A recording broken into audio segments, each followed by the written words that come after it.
Hi, I'm Jennifer Carroll with celebrating.everydaylife.com.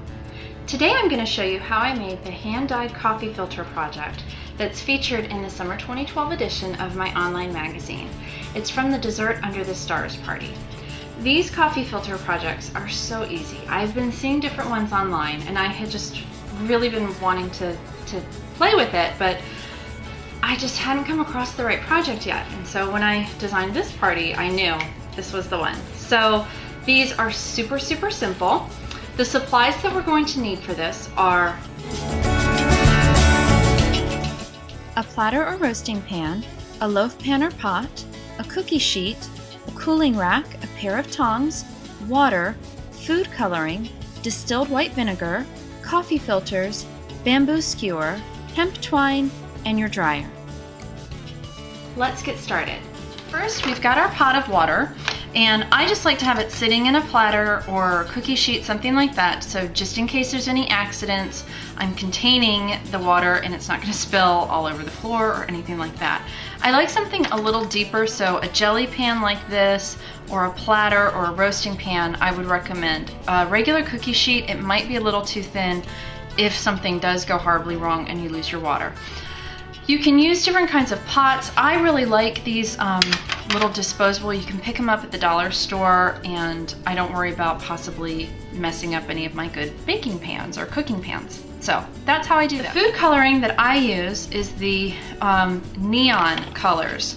You probably could get something similar with the regular ones, I'm not sure, but I really like the colors I got with neon. So to do this, I use the green and the blue. So I'm going to show you how to get the turquoise. If you look on the back of the box, it actually gives you the recipe for to make the colors, but I will tell you that for the green apple, you need 20 drops of green and 2 drops of blue. But today I'm going to show you the turquoise, and for that we need 5 drops of the blue and 2 drops of the green. So right now I've got water in here. It doesn't matter how much water that I haven't found that it matters how much water's in there. So I filled my pan about halfway full. So I'm gonna do 1, 2, 3, 4, 5. That's my blue. Then I'm going to add my 2 drops of green. And look at the color, see how it's developing. It's going to look much darker than it's going to be in actuality. So don't look at this and go, that looks like emerald green. That's not the color you're gonna get. The secret weapon to getting this to work, because just the water and the dye will not work, the secret weapon is the white distilled vinegar, just plain vinegar. And I just use about a capful, maybe not even quite a whole capful, but the vinegar acts as the activator. This is what gets this to work. It will not work if you don't use vinegar. So just a handy tip there for you.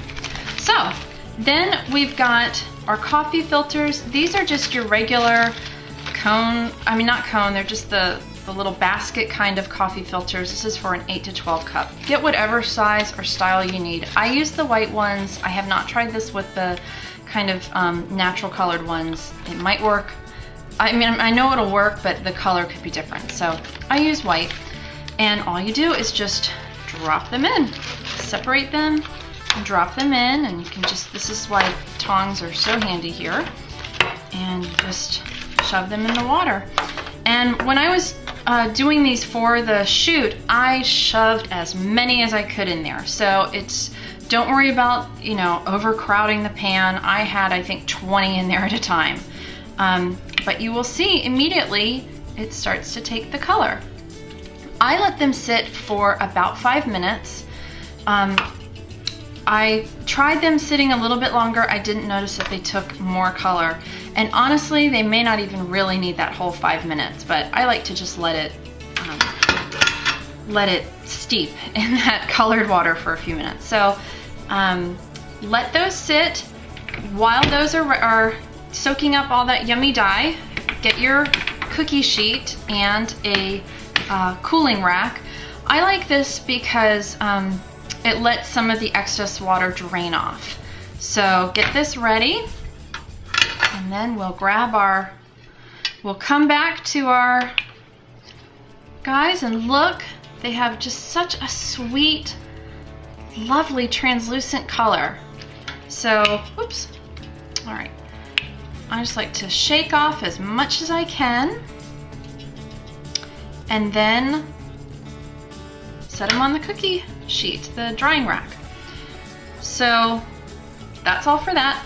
Now I would do all these and I would take these up to my dryer. And I would turn the dryer, when I do this, I turn my dryer to the regular high heat setting and I toss them in there just like this. And I let them go for about 15 minutes.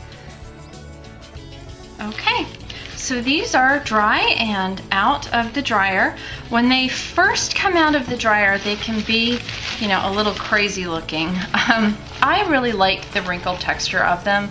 So all I do is just, you know, stack them and just press them out like that. And they tend to flatten right out for me.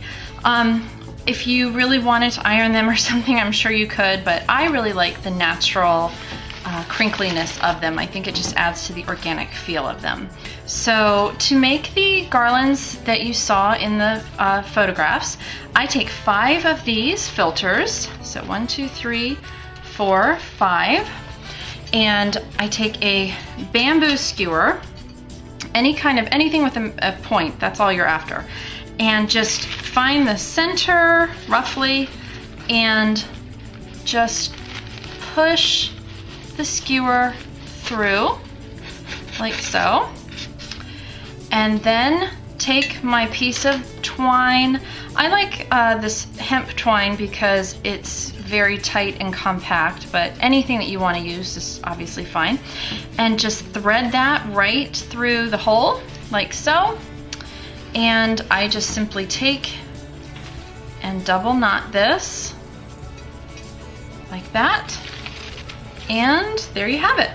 So then you can leave them flat like that, or again, one reason why I don't iron them or anything is because you can also take and just kind of scrunch them up and play with it and give it a little bit of life and movement.